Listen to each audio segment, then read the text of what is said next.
Hello, this is September 24th, Thursday, and what I want to talk about is inside your science journal, you're going to go to the last page you wrote on, and it should have the definitions of evaporation, freezing, melting, and condensation. Underneath it, I want you to write down this, and this is what we talk about evaporation. This is when the liquid becomes heated to either 100 degrees Celsius or 200 degrees Fahrenheit, which is the point where a liquid starts to boil.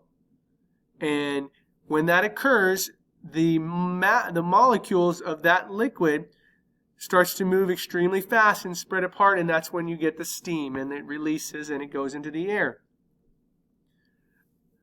Well, that's when you add heat to a liquid. Evaporation occurs at those 2 degrees. Now, the opposite of that is when you have a liquid and the molecules of the liquid are moving around nice and fluidly, and then you take away heat. You remove the heat, and when you remove the heat to 0 degrees Celsius or 30 degrees Fahrenheit, freezing will occur, which will change the liquid to a solid. These are just things that I really want to do. Don't forget about condensation. Condensation happens anywhere in between those, between 100 degrees and 0 degrees. It has multiple areas depending on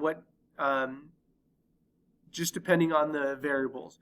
So depending on what the other liquid is and the temperature of the other liquid from how much it's outside, and that outside liquid, which is warm, comes in contact with the cold, that's when you take away the heat, it becomes condensation. And the same thing with melting. When you get past the 32 degrees Celsius or 32 degree Fahrenheit or 0 degrees Celsius, melting will occur. And that's when those molecules that are frozen tight start to slowly move away and become a liquid. I'm going to show you a quick video, and then that will be the lesson for science today. Let's get to the video, which is...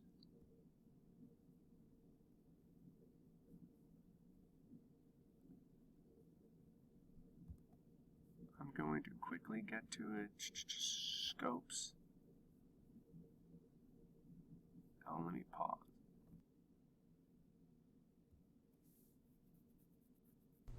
Oh man, I spilled my cup of ice. Huh.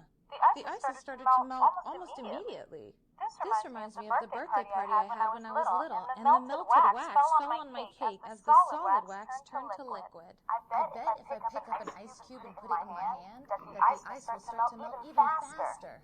The extra heat from my hand is causing the melting of the solid water to speed up. Soon there'll be nothing but liquid water left in my hand. So I wonder what would happen if I added even more heat, or tried to take away as much heat as possible. While I set these 2 investigations up so that we can answer our question, why don't you record in your notebook everything you've ever seen melt? While you were listing all the things that you've seen change state from solid to liquid, like butter and ice cream, the water in the beaker's begun to boil. When we added even more heat with the hot plate, the water began to boil and evaporate, turning into steam and gas. We can't see the gas or water vapor in the air, but it's there. The water changed states when we added heat. I wonder what happened when we did the opposite. We removed the heat by putting the beaker in the freezer. I predict the water will be frozen solid. Yup, just as I thought. The liquid water changed states into a solid, otherwise known as ice.